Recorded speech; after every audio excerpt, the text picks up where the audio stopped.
In the bivariate case, we're interested in finding the line that best allows us to predict the response variable using the explanatory variable. The main algorithm used to find the best line is known as the least squares regression algorithm. And the way the line is chosen is by minimizing the sum of squared vertical distances between our fitted line and each of these points.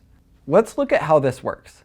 Imagine with this same set of points, we are considering fitting these two lines. The way we could decide between which of these two lines we should choose is in looking at these distances. But if we were to just use the sum of these values, the negatives and positives would end up canceling out each line.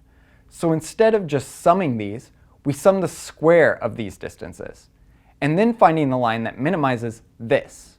The way we would notate this difference is like this, and then our goal is to minimize this function, which says for each of the data points in the dataset, look at the distance between the predicted and actual values, square these, and then sum them all together.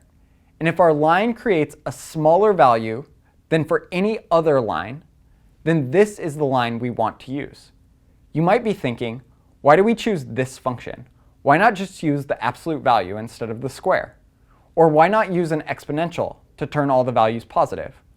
And the truth is that there are lots of functions we might choose to optimize on. However, there are mathematical properties that make this particular function quite nice. Some are based on the ideas of calculus, and some are just based on tradition. In most cases, you don't actually compute these values yourself, but this is what software, like what you will be doing in Python, do by default, and it tends to work pretty well for most datasets. If you decide you want to optimize this problem in a different way, then you will probably have to write the program yourself.